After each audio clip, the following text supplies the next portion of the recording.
ঝাঁঝ লবঙ্গ ফুল।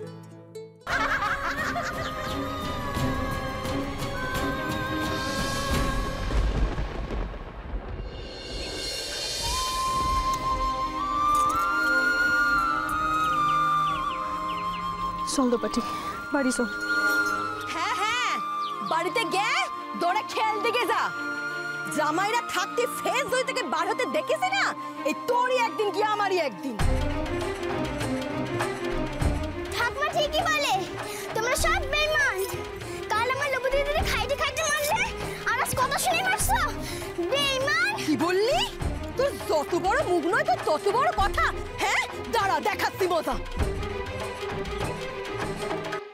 হ্যাঁ রে দোপাটি, তোর কি দরকার ছিল রে ওই জেঠি গুরুদের মুখে মুখে কথা কওনের? বারে ওরা তোর গায়ের মন্দ কইবে, আর আমি দাঁড়িয়ে দাঁড়িয়ে শুনবো নাকি?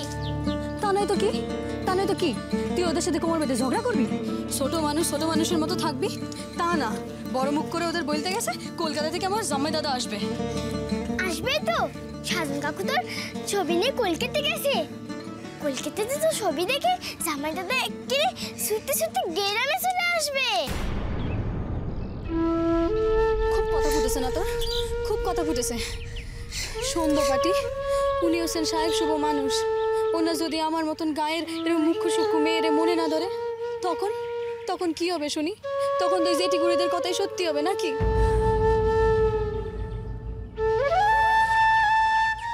কি হলো? কই যাচ্ছিস? কাল তো কত খুশি ছিলি, আজ আর তেমন তো কথায় কথায় চোখে জল আসছে কেন?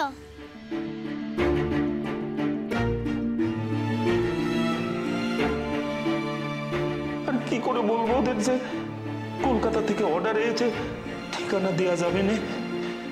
তোমার কোথাও যেতে হবে নিকো, এই ছবিখান তুমি সিঁড়ে ফেলে দাও। কাল থেকে মনটা বড্ড কুক আইসে রে দোপাটি। সত্যি কথাটা তো আর কাউরে বলতে পারছি না। খালি মনে হচ্ছে মা যদি সব জানতে পেরে যায় তাইলে যে কি হবে কে জানে।